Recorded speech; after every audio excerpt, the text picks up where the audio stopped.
You're listening to That Home Loan Hub. I'm Zibuni Salimova, here to make home loans and property investing simple, smart and stress-free.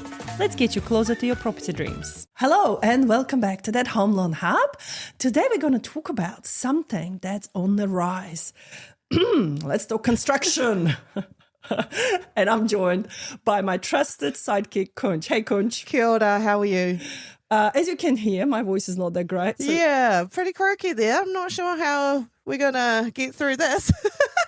Podcasting with, sore throats, not very ideal. But For those that listen to my early episodes, I did pull through some with even no voice. Yeah. So, hey, you got to do what you got to do. anything's possible.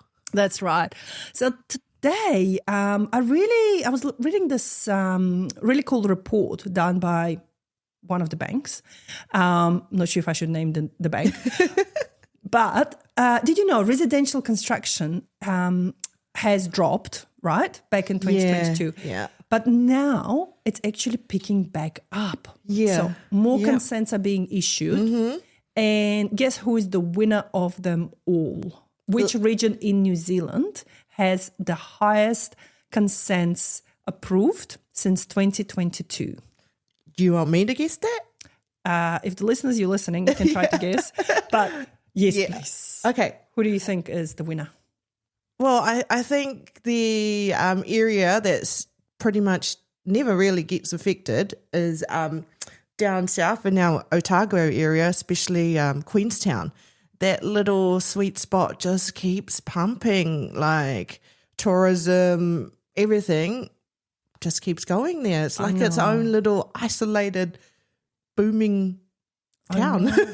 Crazy. So Otago, absolutely, reported building consents 9% above its previous 2022 peak. So in 2022, they had a massive peak and then things slowed down a little bit for them. But now it's 9% above that. So that's crazy. It means the activity is happening. Yeah. And we can see that, right? We've got a few clients that are building down there and the cost, oh my God.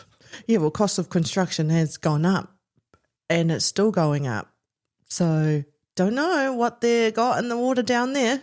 But yeah, so if you're a builder and need a job, probably go down there because I'm sure they're looking for more trades. But what I really want to talk about today is how does it affect a normal consumer? So let's bring in a case study. Yep.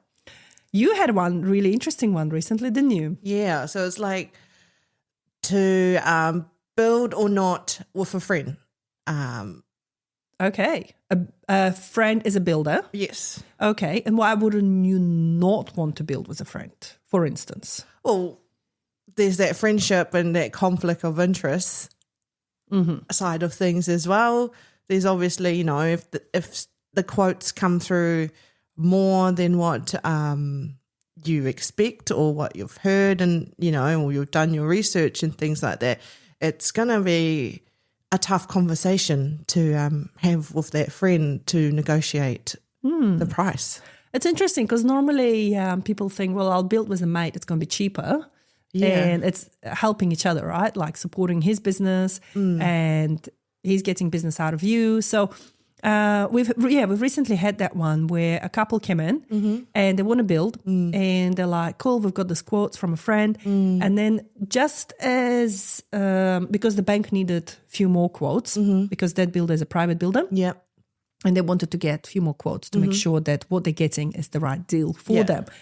And unbeknown to them, the quotes came back significantly cheaper from the bigger building companies. Yeah. Right? Yeah. And this is the moment where they went, crap, should we still be building with our friend if it's cheaper to go through a bigger company? And they were like, how come it's so much cheaper? And look, the reason for that is? Well, the bigger companies have bigger buying power, right? So they've got more connections with those suppliers. So they're able to get, a better margin on their products and then they're able to pass it on to their clients. Whereas our small one-man band builders don't reap those rewards like those big companies. And I think that's what it comes down to is that just like, when you go and buy something from the warehouse, the warehouse has a crazy buying power versus when I used to own the retail shop. And for me to buy the same stationery was 3 times more expensive. Yeah. So it just comes down to that. And unfortunately for like my store closed down when I sold it off to new owners and they couldn't carry on because you can't compete. You can't compete with the big beast. Yeah. The big beast. Yeah. So the dilemma they have, my goodness. I know, right? Because if you see those contracts, you've got these big building companies coming in at maybe at 6 figures difference, right? You think about that 6 figure, you add interest on that 6 figure, that's a lot of money, of a lot of difference. To keep the friendship. So although, it's a hard one.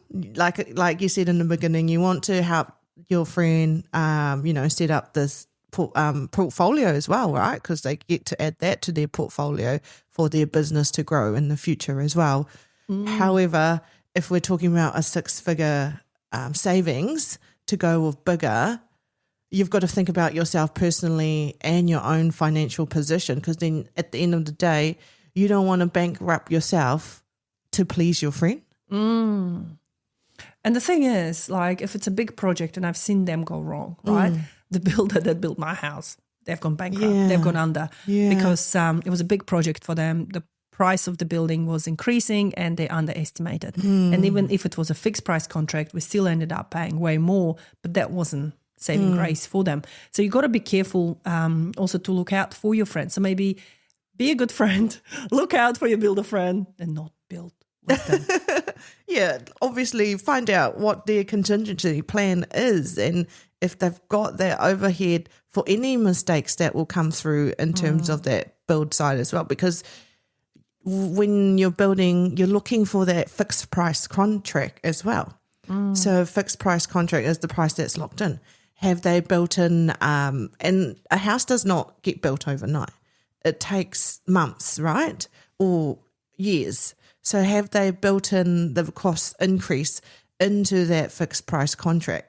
So say in a year's time, prices will increase with inflation, and timber is actually going to increase by 10%, I hear as well. So is that built into that contract?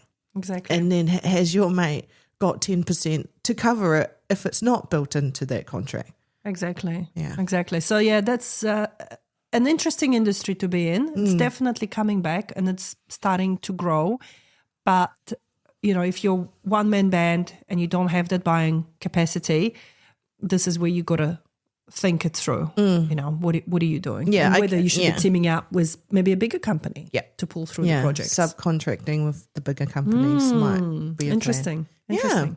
Awesome. Well, thank you, Conch, for this lovely construction episode. Thank you. We've covered a lot. But for listeners, look, if you've got a similar story, we'd love to hear from you. We would love to find out whether you've got a piece of land and you're considering to build or not to build, and what's stopping you, really. So reach out. We'd love to hear from you. Thank you. Bye. And that's a wrap on That Home Loan Hub. Don't forget to hit subscribe and join me next time for more property tips and tricks. Your next smart move starts here.